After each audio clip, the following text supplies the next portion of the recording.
16 मे हा राष्ट्रीय डेंग्यू दिन साजरा केला जातो। त्यानिमित्ताने डेंग्यूविषयी नागरिकांमध्ये जनजागृती व्हावी याकरिता कासारे गावामध्ये रॅली काढून नागरिकांना डेंग्यूविषयी सखोल अशी माहिती देण्यात आली आहे।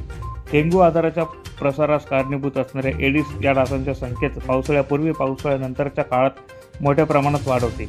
त्यामुळे या काळात डेंग्यूच्या रुग्ण संख्येत मोठ्या प्रमाणात वाढ होते। नागरिकांनी तात्काळ उपचार घेतल्यास हा आजार बरा होतो, अन्यथा यात रुग्ण दगावण्याची शक्यता देखील मोठ्या प्रमाणात असते। या एडिस डासांची वाढ प्रामुख्याने घरात साठवलेल्या पाण्यात, फुलदाणी, कूलर, फ्रीज, स्वच्छ पाणी, रिकामे टायर, प्लॅस्टिकच्या वस्तू, नारळाच्या करवंट्या, काचेच्या बाटल्या, पत्रे, डब्बे इत्यादी ठिकाणी एडिस डासांची मादी अंडी घालते।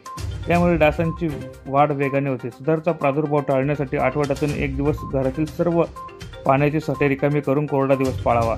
मच्छरदाणीचा उपयोग करावा। रुग्णाला अचानक ताप येऊन शरीरावर चट्टे व पुरळ दिसणे, डोकेदुखीचा असह्य त्रास होणे, रुग्णाच्या अंग सांधे दुखणे, स्नायू ताठरून डोळ्यांच्या हालचाली करण्यास त्रास जाणवणे, मळमळ, उलटीचा त्रास होणे यांसह विविध प्रकारचे लक्षण आढळून आल्यास ही डेंग्यूची लक्षणे असल्याची माहिती आरोग्य अधिकारी यांनी दिली आहे। तसेच यावर तात्काळ उपचार करण्याचे आवाहन देखील कासारे येथील प्राथमिक आरोग्य केंद्राचे आरोग्य सहाय्यक गोरख पाटील यांनी केले आहे। प्रतिनिधी रूपक बिरारी, माझा महाराष्ट्र न्यूज, धुळे।